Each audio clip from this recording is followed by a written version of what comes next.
Sen 47 bin lira batırsan kapına haciz memurları gelir. Adam Neumann 47 milyar dolar batırdı ve sistem ona 350 milyon dolar daha verdi. WeWork'ü duvara toslayan adam hapiste değil, yeni bir imparatorluk kuruyor. Bu nasıl batarken bile kazanılır rehberi. Hazır mısın?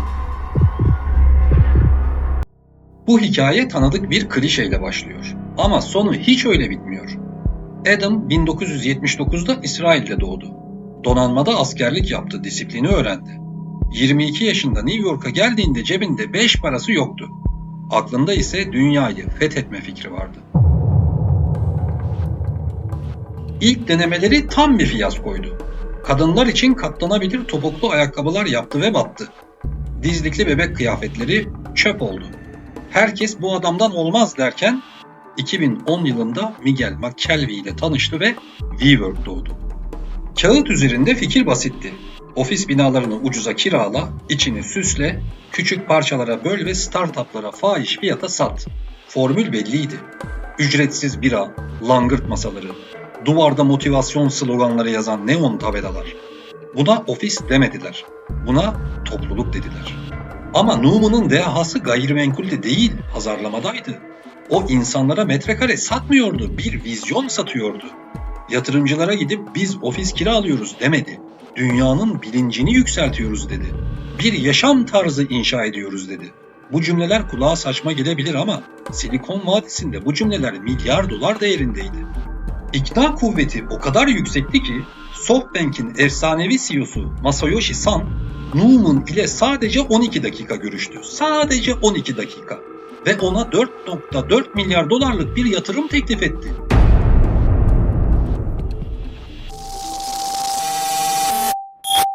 ...2019'un başında WeWork'ün değerlemesi 47 milyar dolara ulaştı. Rakamı zihninizde canlandırın. Bu, o dönemki Ford ve General Motors'tan daha değerli olduğu anlamına geliyordu. Hiçbir teknoloji üretmeyen bir emlak şirketi, otomobil devlerinden daha değerliydi.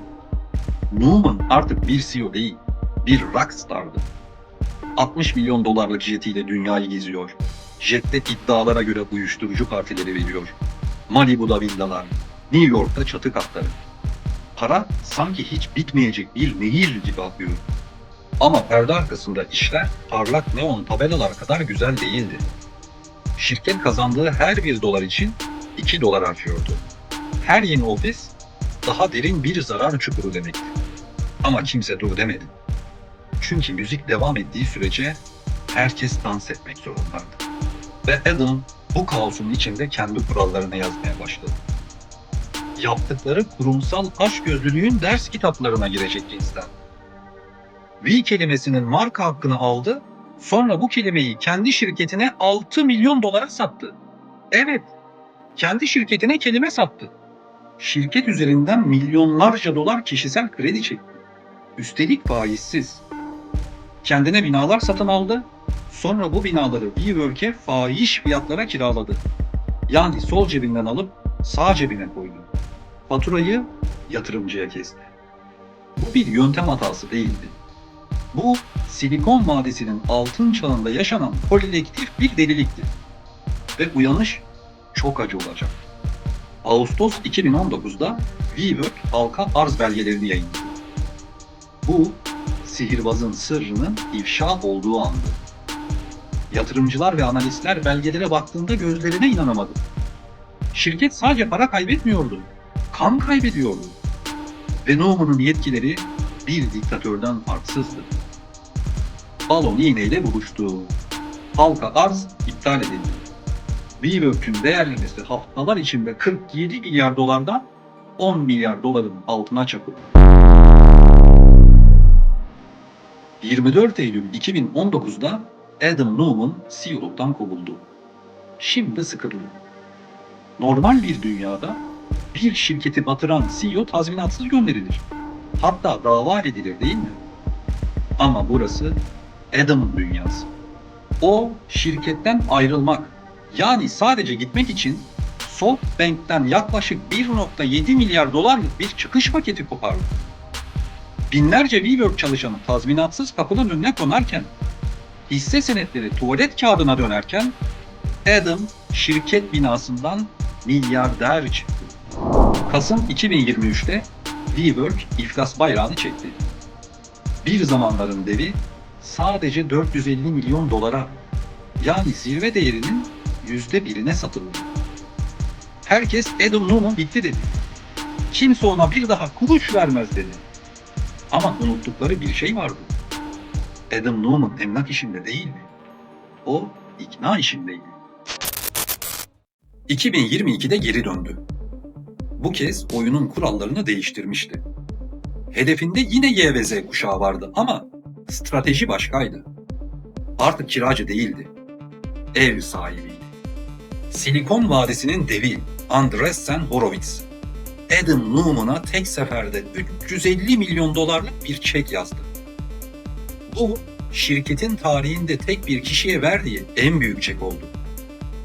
Peki 47 milyar doları buharlaştıran adama neden para verdiler? Çünkü onun para çeken bir mıknatıs olduğunu biliyorlardı. Planın özü WeWork'ten bile basitti. Sahip ol, yeniden tasarla, hikaye sat. Önce küçük başladı.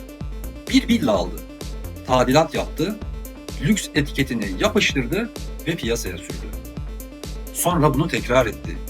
Tekrar ve tekrar. Artık tek bir binayı değil, sokakları, hatta bütün bir mahalleyi ele geçiriyordu. Flow, Miami'nin en agresif, en aç yırtıcısına dönüştü. Rakamlar fısıltıydı, çığlık oldu. 2025'in başında Miami'deki Flow House için 155 milyon dolar finansman desteği kopardı. Ama bu sadece ısınma turuydu. Asıl bomba Ağustos'ta patladı. Brickell'da 54 katlı devasa bir kule için masaya tam 525 milyon dolar nakit koydu. İçinde yüzlerce daire, özel marinalar, yapay zeka destekli yönetim. Bu basit bir emlak yatırımı değildi. Bu, Miami'nin en büyük inşaatçılarına "ben de buradayım ve masanın sahibi benim" deme şekliydi. Durmadı. Biscayne Bulvarı'nda 16 dönümlük dev bir arazi daha kapattı. Ofisler, rezidanslar, sahil şeridi. Flow artık haritada bir nokta değil, haritanın kendisiydi. Miami Nehri boyunca marinalar, gökyüzünde yükselen kuleler, hepsi tek bir imza taşıyordu. Flow. Ve bu hırs sadece Amerika'ya sığmadı. Gözünü Orta Doğu'ya, Suudi Arabistan'a dikti. Neden mi? Çünkü nüfusun %70'i 35 yaş altı. Yani Adam Neumann'ın satacağı hayalleri almaya hazır milyonlarca genç. Sonuç mu? 9 milyon metrekarelik bir portföy ve 2,5 milyar dolarlık devasa bir değerleme. Andreessen Horowitz projeye o kadar güvendi ki hissesini %20'den %25'e yükseltti. Sakın yanılmayın. En kritik nokta bu milyar dolarlar değil. Tabii ki para önemli. Evet. Fakat Adam'ın asıl gücü yine aynıydı. Algı. Flow size sadece bir bina satmıyor. Bir hikaye satıyor. Bir yaşam tarzı, bir kimlik, bir statü satıyor. Ve tuğlanın fiyatı bellidir. Ama statünün fiyatı yoktur. Bu hikayeye bakıp Adam Neumann kötü adam demek kolay. Ama asıl korkutucu gerçek şu: Adam Neumann bozuk bir parça değil. O sistemin ta kendisi. Kapitalizm, özellikle girişim sermayesi, güvenli oynayanları ödüllendirmez. Cüretkar olanları, imkansızı vaat edenleri ödüllendirir. Sistem cüretkarlığı seviyor ama sonuçlara göre de yargılıyor. Elizabeth Holmes sahte kan testleriyle insanları kandırdı, hapse girdi. Sam Bankman müşteri paralarını çaldı, hapse girdi. Adam Neumann ise o yasaları çiğnemedi. O sadece boşlukları kullandı, abarttı ve iyi pazarladı. Bu hikayeden çıkaracağımız 3 acımasız ders var. 1. Mülkiyet kraldır. Adam kiracı olduğu WeWork'te kaybetti. Mülk sahibi olduğu Flow'da kazanıyor. 2. Hikaye üründen güçlüdür. İnsanlar matematiğe değil, hayallere aşık olur. 3. Küçük hata yapma. Devasa hata yap. Küçük hata yaparsan kovulursun. Milyarlarca dolarlık hata yaparsan sistem seni kurtarmak zorunda kalır. Ve gelelim asıl sormamız gereken soruya. Adam Neumann geçmişinden ders çıkaran bir dahi mi? Yoksa sistemin durdurmayı reddettiği, sadece kostüm değiştirmiş usta bir illüzyonist mi? Flow konut krizini mi çözecek? Yoksa yeni bir balon mu yaratacak? Cevabını yorumlara bekliyorum. Bir sonraki videoda Neumann'ı amatör gibi gösteren birine gidiyoruz. 32 milyar dolarlık kripto imparatorluğunu kuran ve 72 saatte hepsini kaybeden adam. Sam Bankman-'ın karanlık çöküşünü inceleyeceğiz. Modern dünyanın gerçek yüzünü görmek ve kanalın ilk 100.000 abonesi arasına girmek için abone ol butonunu kırabilirsin. Unutma, en büyük oyun daima perdenin arkasında oynanır. Bir sonraki skandalda görüşürüz.